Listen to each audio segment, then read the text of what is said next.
राष्ट्रीय स्वयंसेवक संघाविरोधात वंचित बहुजन आघाडीचा मोर्चा। परवानगी नसतानाही वंचितने मोर्चा काढला। सुजात आंबेडकरांची उपस्थिती, पोलिसांचाही मोठा फौजफाटा। संभाजीनगरमध्ये वंचित बहुजन आघाडी आक्रमक का झाली? छत्रपती संभाजीनगरमध्ये आज वंचित बहुजन आघाडीच्या वतीनं जन आक्रोश मोर्चा काढण्यात आला होता। या मोर्चासाठी वंचित बहुजन आघाडीचे नेते सुजात आंबेडकर यांच्यासह मोठ्या प्रमाणात आंबेडकरी चळवळीचे नेते कार्यकर्ते उपस्थित होते। वंचितने या मोर्चासाठी पोलिसांकडे परवानगी मागितली, मात्र पोलिसांनी परवानगी नाकारली होती। तरी सुद्धा वंचितने हा मोर्चा काढला आणि त्यामुळेच पोलिसांना मोठा फौजफाटा तैनात करावा लागला होता। पण छत्रपती संभाजीनगरमध्ये वंचितनं ही आक्रमक भूमिका का घेतली आणि RSS विरोधात दंड का थोपटले हेच या व्हिडिओतून जाणून घेऊयात। घडलं असं की RSSच्या स्वयंसेवकांकडून संभाजीनगरच्या गव्हर्नमेंट इंजिनिअरिंग कॉलेज जवळ सदस्य नोंदणीचा एक स्टॉल लावलेला होता। त्यानंतर आंबेडकरी चळवळीतले कार्यकर्ते विजय वाहुळ हे तिथं पोहोचले। कॉलेजच्या आवारात अशा कुठल्याही धार्मिकतेवर आधारित संघटनेचा सदस्य नोंदणीचा स्टॉल लावू नका असं म्हणत त्यांनी स्टॉल हटवायला सांगितला। त्यानंतर तिथं असलेल्या संघाच्या स्वयंसेवकांमध्ये आणि विजय वाहुळ यांच्यात बराच वेळ शाब्दिक चकमक झाली। विजय वाहुळ यांनी तिथं पोलिसांना बोलावलं। पोलीस पुढच्या काही मिनिटात तिथं आले आणि वाहुळ यांनी सगळा प्रकार पोलिसांना सांगितला। त्यानंतर पोलिसांनी स्वयंसेवकांना परवानगीबद्दल विचारलं तेव्हा त्यांच्याकडे परवानगी नसल्याचं या व्हिडिओतून दिसतंय। काय काय अडचण आहे? उचल एक मिनिटात उचल। पलीकडे गेटला लावलं, काल वरण काढलं। या धार्मिक गोष्टी करायच्या नाहीत अशा। कोर्टाने माहिती दिली का? पोलीस स्टेशनला तुम्ही कळवताय का या अशा धार्मिक गोष्टी? मिरगे साहेब, या अशा धार्मिक गोष्टी या ठिकाणी करायच्यात का? ऐकून घ्या। समाज कोणताही असू द्या, समाज कुठलाही असो, धार्मिक कार्यक्रम कुठलाही असो, शैक्षणिक संस्था या वैज्ञानिक दृष्टिकोन निर्माण करण्यासाठी झालेल्या असतात।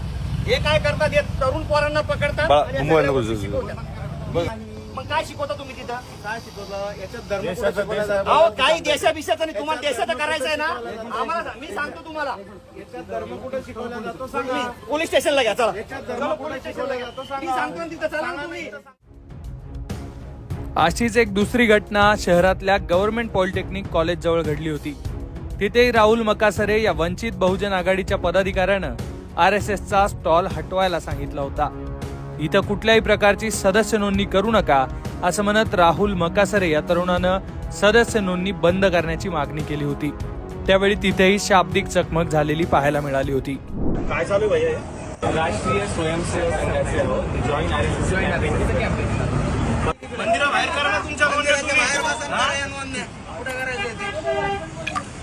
मंदिराच्या बाहेर करा ना तुम्ही नोंदण्या। कुठे सिक्युरिटी गार्ड बोला, कोणी घेतली? राष्ट्रपती शकते तुम्ही RSSच्या नोंदण्या तुम्ही विद्यार्थ्यांना घेता काय? तिकडं त्यांना शिक्षण करू द्यायचं काय? धार्मिक संघटनेमध्ये घ्यायचं त्यांना? या दोन्ही घटनांचे व्हिडिओ सोशल मीडियावर तुफान व्हायरल झाले। दोन्ही बाजूंच्या वेगवेगळ्या प्रतिक्रिया आल्यानंतर हे प्रकरण तापलं आणि नंतर विजय वाहुळ आणि राहुल मकासरे यांच्यावरच गुन्हे दाखल झाले। धार्मिक तेढ पसरवल्या प्रकरणी विजय वाहुळ आणि राहुल मकासरे यांच्यावर गुन्हा दाखल करण्यात आल्याची माहिती आहे। याचाच राग आंबेडकरी कार्यकर्त्यांना आला आणि त्यानंतर शहरात वेगवेगळ्या पद्धतीनं या घटनेचा निषेध केला जाऊ लागला। आंबेडकरी कार्यकर्त्यांवर चुकीच्या पद्धतीनं दाखल केलेले गुन्हे हे परत घ्या अशी मागणी आंबेडकरी चळवळीच्या नेत्यांकडून केली जाऊ लागली। पण तशी कुठलीही मागणी पूर्ण न झाल्यानं आंबेडकरी कार्यकर्ते हे आक्रमक झाले। संभाजीनगरच्या याच प्रकरणात मग वंचित बहुजन आघाडीनं सुद्धा आक्रमक भूमिका घेतली आणि थेट RSSच्या संभाजीनगर कार्यालयावर मोर्चा काढायचं नियोजन केलं।